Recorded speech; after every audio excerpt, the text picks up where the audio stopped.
final topic of the day, we are going to be discussing the Penguin series episode 4 and 5 review. And my God, this show gets better every episode. Now, I will say episode 4 was a climax. The whole no, absolutely.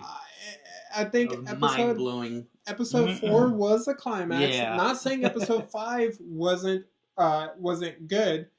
I just think there's one episode that every series has where that becomes a standard to beat. Yeah, that's definitely where the plane hit the ground. Now we get to see where it skids and stops at. But yeah, that was one heck of an episode of it. But we are going to talk about spoilers here. So if you have not seen it, you haven't caught up, please, we will catch you next time. I'm not saying to get out, right? But we do appreciate you coming here.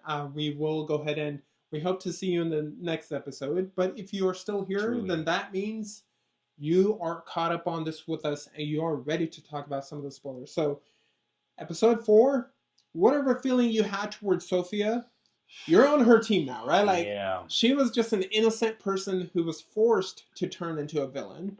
Where Oz, in a way, he's the same thing, but he's kind of not, because he's the one that's, he grew up in a bad childhood. He's pretty freaking evil.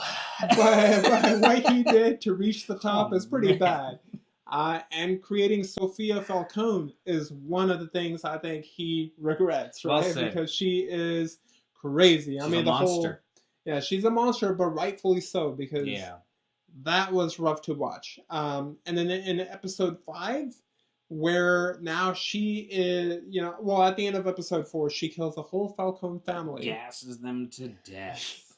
And again, they all kind of deserved it.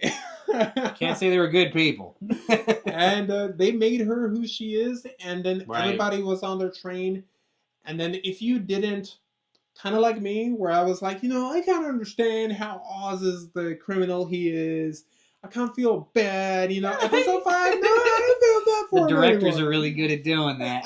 And so, like, episode 4 was really cool because, the show is called The Penguin. We know he's a villain, but episode 4 cemented him as the villain of his own show, which is just a great way to do it. Absolutely. And then episode 5, you got, now the Penguin, he is, Oz is now trying to create his own crime family. He fails to kill the Maroonies. The Maroonies are now with Sophia. It's just such a wonderful way of like creating this gang war type of thing, this mafia battle.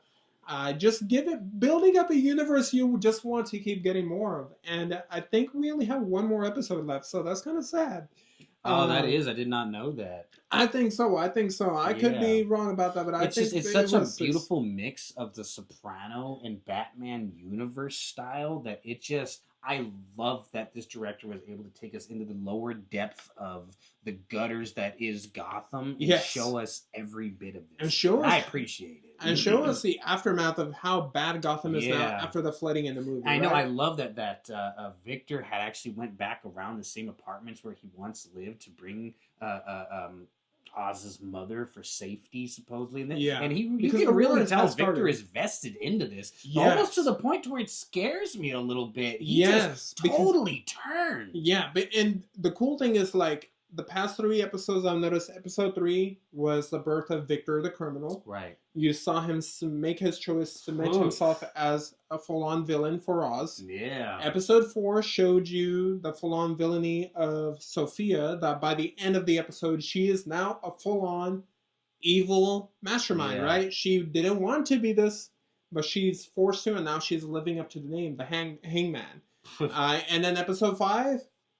if you don't think the Penguin is a villain by now, at the end of when he's burning the Maroonies alive, and he's smiling while he's watching. The mother and son. Yeah, that's I would say that was crazy. But I will go ahead and give episode 4 1,000 out of 10. Just kidding, 10 out of 10. Right? And episode 5, I'm going to go ahead and give that a 9 out of 10. So I didn't think I would give an episode 10 out of 10, even without That's our first time. Yeah. I will do that, because episode 4, I think it will grab an Emmy. I think it will grab an Emmy. It absolutely could. I could see it. It won't surprise me at all if it does. Okay. And then what would you rate episode 4 and 5 yourself? Episode 4... I mean, we already broke it down. It was absolutely incredible. I'm going to have to give that a solid 9. That's just because where I've been standing on this stance. As a fan, though, perfect 10 out of 10. Okay. Perfect 10 out of 10. So Episode 5. Episode 5, I'm going to give a solid 8.5. I'm not. It gave me some feelings that I wasn't sure about necessarily.